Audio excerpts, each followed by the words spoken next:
नमस्कार बच्चों। BDN public school के यूट्यूब चैनल में आपका बहुत बहुत स्वागत है, बहुत बहुत अभिनंदन है। बच्चों, आज की हमारी जो वीडियो है वो कक्षा 6 की हिंदी विषय की पाठ्य पुस्तक पर आधारित है। आपकी पुस्तक का नाम है वसंत भाग 1। बच्चों, हमने पिछली वीडियो में इस पुस्तक के 6 अध्याय पढ़ लिए थे। आज की वीडियो में हम 7वां अध्याय पढ़ेंगे, जिसका नाम है साथी हाथ बढ़ाना। ये एक गीत है, साथी हाथ बढ़ाना, ये इसका शीर्षक है। इसके कवि हैं साहिर लुधियानवी। साहिर लुधियानवी इसके गीत के रचयिता हैं। बच्चों, इस गीत में कवि ने हम सभी के साथ मिलकर, यानी सभी के साथ हाथ मिलाकर आगे बढ़ने की प्रेरणा दी है। क्या कहा है कवि ने कि साथी हाथ बढ़ाना, एक अकेला थक जाएगा मिलकर बोझ उठाना। साथी साथी कहते हैं जो हमेशा साथ देता है, किसी के साथ चलता है, वो साथी होता है व्यक्ति का। हाथ बढ़ाना, कवि कहते हैं कि हे साथी, एक साथ मिलकर,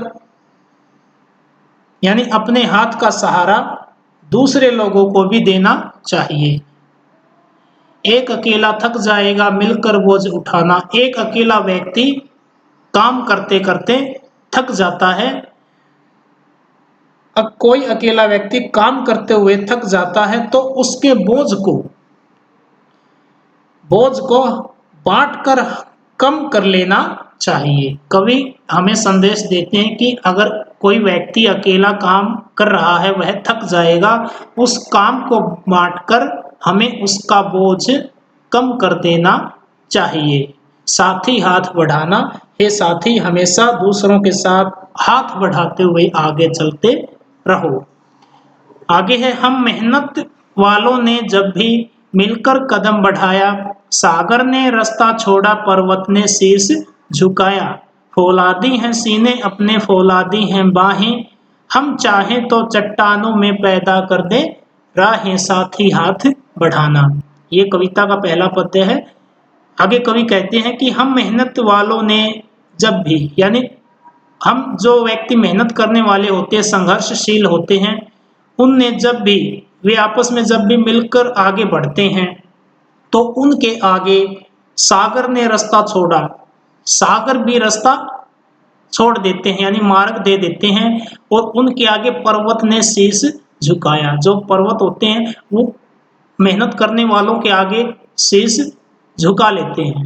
फौलादी हैं सीने अपने फौलादी हैं बाहें, और जो मेहनतशील व्यक्ति होते हैं, संघर्षशील होते हैं, उनकी जो बाहें होते हैं, जो सीना होता है वो फौलाद यानी मजबूत होता है, और उनकी जो भुजाएं होती हैं वो भी मजबूत होती हैं। वे चाहें तो, जो मेहनत करने वाले व्यक्ति होते हैं, वे चाहें तो चट्टानों में भी राहें पैदा कर सकते हैं। अब उनके इरादे मजबूत होते हैं, वे कठिन से कठिन कार्य को भी आसानी से कर सकते हैं, जो संघर्षशील व्यक्ति होते हैं। आगे कहते हैं कवि, साथी हाथ बढ़ाना, यानी हे साथी, आप हमेशा दूसरों के साथ अपना हाथ मिलाकर आगे बढ़ते रहो।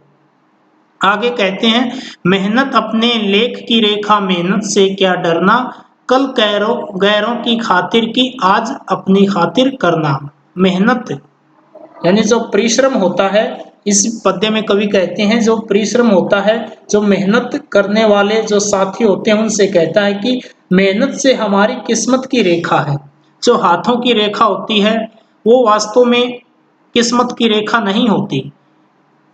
कवि के अनुसार जो व्यक्ति मेहनत करता है, पुरुषार्थ करता है, वही उसकी किस्मत, उसी से यानी मेहनत से ही उसकी किस्मत निर्धारित होती है, किस्मत बनती है।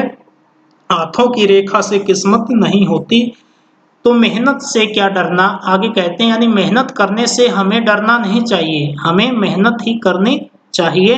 कल गैरों की खातिर की, और जो मेहनत करने वाला व्यक्ति होता है वह अपने लिए तो मेहनत करता ही है, दूसरों के लिए भी, यानी परायों के लिए भी मेहनत करता है। और आज अपनी खातिर करना, और स्वयं के लिए भी वह मेहनत करता है। अपना प्रत्येक कार्य अपने आप यानी मेहनत से करता है, और दूसरों के कार्य करने में भी सहायता करता है। जो व्यक्ति संघर्षशील होता है। आगे है, अपना दुख भी एक है साथी, अपना सुख भी एक, अपनी मंजिल सच की मंजिल, अपना रास्ता नेक, साथी हाथ बढ़ाना।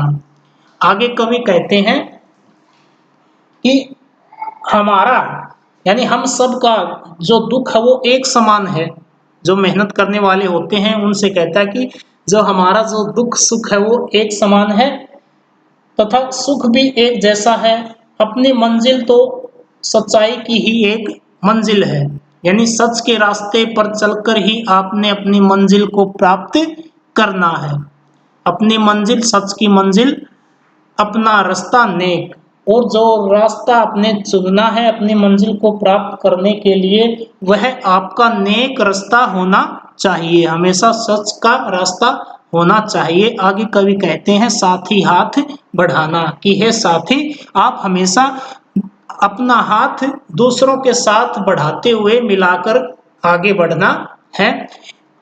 अगला पद्य है, एक से एक मिले तो कतरा बन जाता है दरिया, एक से एक मिले तो जर्रा बन जाता है सेहरा, एक से एक मिले तो राई बन सकती है पर्वत, एक से एक मिले तो इंसान बस में कर ले किस्मत।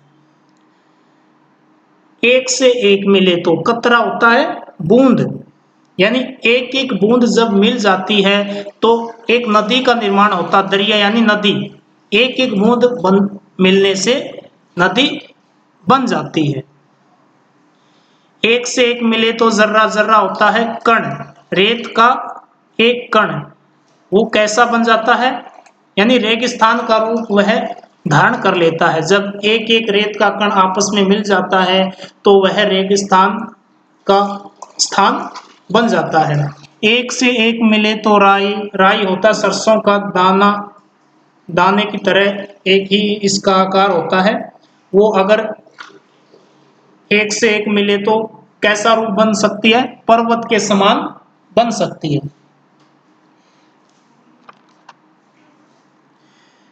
इसमें कवि कहता है कि जिस प्रकार पानी की एक एक बूंद, ऊपर है ना एक से एक मिले तो कतरा बन जाता है दरिया, यानी कवि कहता है कि जिस प्रकार पानी की एक एक बूंद नदी बन जाती है, रेत का एक एक छोटा कण मिलकर रेगिस्तान बना देता है, एक एक महीन छोटा सा राई का दाना मिलकर, एक एक छोटा जो राई का दाना होता है बहुत ही छोटा होता है, वो एक एक मिलकर विशाल का यानी बड़ा पहाड़ बन जाता है। एक से एक मिले तो इंसान बस में कर ले किस्मत, उसी प्रकार जब इंसान व्यक्ति मिलजुल कर कार्य करे तो असंभव कार्य को भी संभव बना सकते हैं, यानी बस में कर ले किस्मत, वो अपनी किस्मत को अपने वश में ही कर लेता है। आगे कवि कहते हैं कि साथी हाथ बढ़ाना, कि है साथी तुम एक दूसरे को सहारा देकर अपना हाथ बढ़ाकर हमेशा आगे बढ़ते रहो। बच्चों ये थी आपकी कविता साथी हाथ बढ़ाना। आशा करते हैं आपको समझ में आ गई होगी। एक बार इन में कुछ कठिन शब्द हैं, इनका अर्थ दोबारा से जान लो।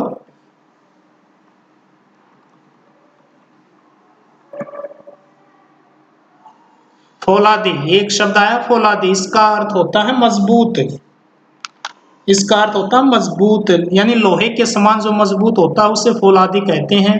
बाहें, बाहें शब्द आया यानी ये भुजाओं के लिए आया है। गैर कहते हैं प्राय, प्राय व्यक्ति को गैर कहते हैं। रेखा यानी जो हाथों में जो लकीरें होती है उसको रेखा कहते हैं। आगे शब्द आया है इसमें नेक, नेक यानी सच्चा रास्ता, जो सही मार्ग हो, न्यायिक दृष्टि से जो सही हो उसको नेक कहते हैं। एक शब्द आया है कतरा, कतरा शब्द का अर्थ क्या होता है, कतरा यानी छोटी बूंद, छोटी छोटी बूंद। एक शब्द है दरिया, दरिया का अर्थ होता है नदी, यानी एक एक बूंद मिलकर नदी का रूप ले लेती हैं। जर्रा, जर्रा होता है छोटे छोटे रेत के कण। सेहरा यानी रेगिस्तान, सेहरा का शब्द है रेगिस्तान, अर्थ होता है रेगिस्तान। राई, एक शब्द है राई, इसमें राई का अर्थ होता है यानी जो सरसों का दाना होता है उसी की तरह एक छोटा दाना होता है। ये शब्दार्थ थे इसमें। बच्चों ये थी आपकी कविता साथी हाथ बढ़ाना, जो साहिर लुधियानवी के द्वारा रचित है। आशा करते हैं आपको समझ में आ गई होगी। आज के लिए बच्चों इतना ही, मिलते हैं कल अगली वीडियो में। धन्यवाद।